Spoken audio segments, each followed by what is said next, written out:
The Lord be with you. And also with you. So this past week, we, as a nation, as a community, have had several brushes with death. About a week ago, we heard about the synagogue in Pittsburgh that was shot up. We heard about Florida and the yoga studio. We heard, too, about someone who died about 2 decades ago, Matthew Shepard, whose ashes have finally been interred at the National Cathedral.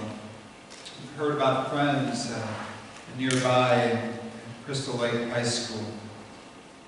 Several people from our congregation have either dealt with death itself or have had brushes with it in their lives. And so we lift that up and we remember those who have gone. And one of the things I want to say is it's been surprising, the openness that people have had to sharing this pain of death with others. The pain of losing a saint in one's life. Today is All Saints Sunday, and we remember the saints who have gone before, the saints that we are in community with here today, and the saints who will be here in the years to come. And we remember that in our baptism, that we are saints who are connected in those waters, and we are made a community of faith.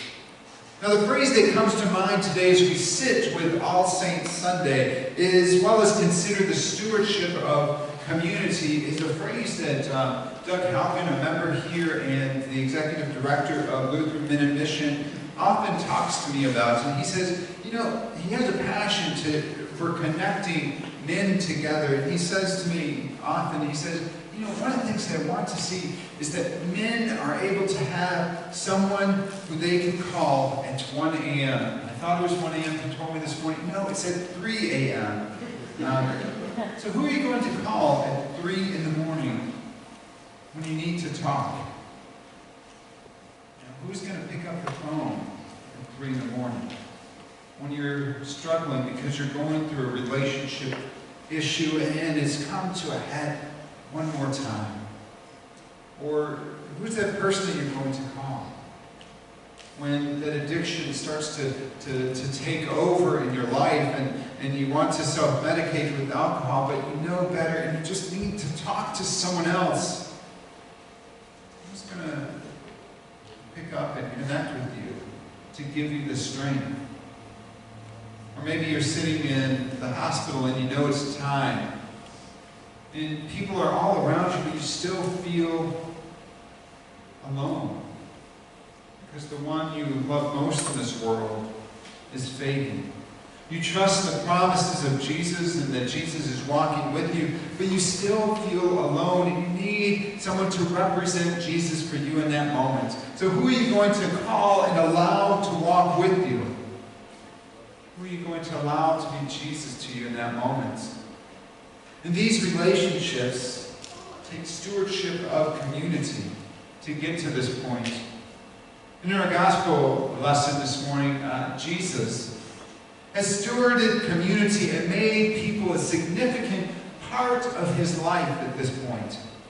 And we see Jesus in his care and concern for his friend Lazarus. And his friend is dead, and it's truly dead. I mean, there's a stench, and he's been dead 4 days, and that's dead. We try to pick it apart and wonder, what really, was he dead? Or no, he was dead by all stretches of the imagination.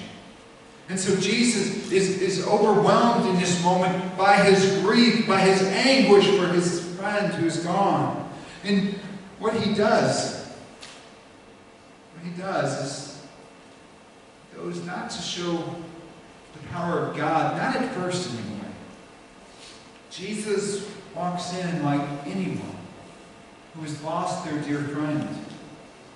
He's not present above the people or over there as some higher moral authority, but he is present with the people.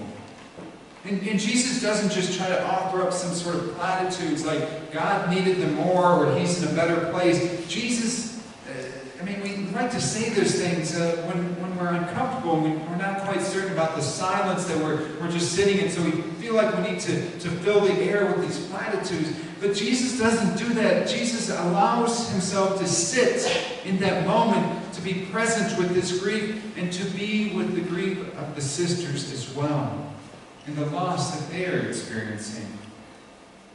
Jesus doesn't just offer a shoulder to cry on. He cries with Mary and Martha. And only after experiencing this pain of grief and loss does Jesus show God's power in the situation. That God is greater than our grief, than our pain, than our hurt. And God shows God's power through Jesus Christ and calls out the death that we might be experiencing in this world to set us free.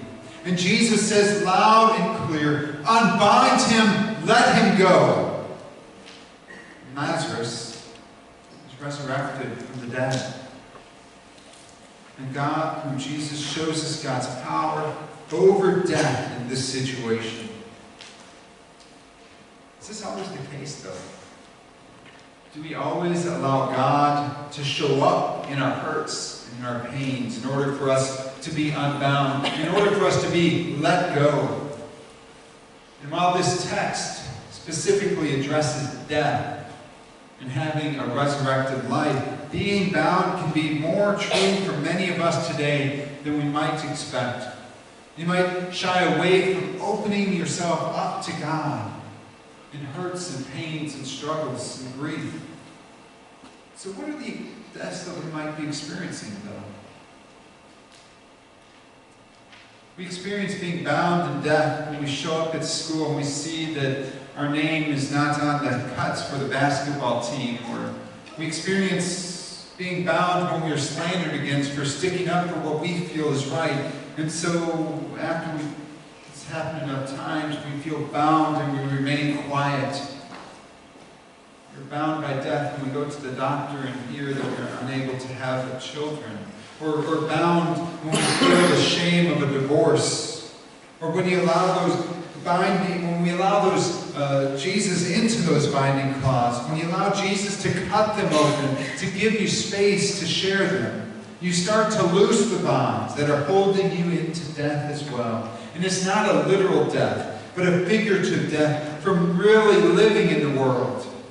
Because the pain and the grief you're living in, the disappointment of not having what is supposed to be yours. And this pain is real. And Jesus experienced this pain of not having what he thought he should. Jesus wept for it. Acknowledging his pain and being in it for a time. Jesus lives in his pain with community. He shares the grief. And he allows us to know that he is walking alongside of us.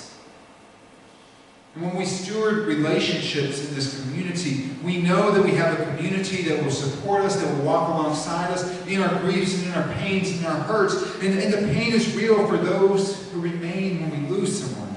But when we are part of a congregation, we're part of a community of faith, and we steward these relationships well. When we walk with each other in our grief and our pain and our loss, as well as those joys and the happy moments too. As stewards of community, we get to see Christ in each other. When we are grieving a loss, we see Christ weeping right alongside of us. Probably not saying much, maybe putting a hand on our back and being present with us when we need it most. On All Saints Sunday, remember that we are a community of saints gathered together to be Christ to one another, reminding each other that Christ is walking with us. So today, if you came in here with a hurt, with an addiction, with a loss, or whether of a friend or an opportunity, allow Jesus to walk with you and call you out to the tomb that you've been keeping yourself in. Allow Jesus to set you free from that which has been holding you in bondage. And if you're here today and you're not quite sure what you believe at this moment, I want to challenge you to trust that Jesus is calling you from the tombs of your life to let you go. So turn over those burial cloths to Jesus. For all of us here today, totally soul believer, and those who are just dipping your toes into the waters of what faith means, let's steward community well. Because who are you going to call at 3 in the morning when the bindings of death just seem to be so tight around you that you don't know where else to turn? Also, are you that person for someone else? We all need one or two of these people that we can call in our lives. So let us steward community so that we can have those saints in our lives and allow Christ's presence to be real, to be made manifest in each other in the midst of our hurts, our pains, our grief, as well as our joys and our happiness and our excitements.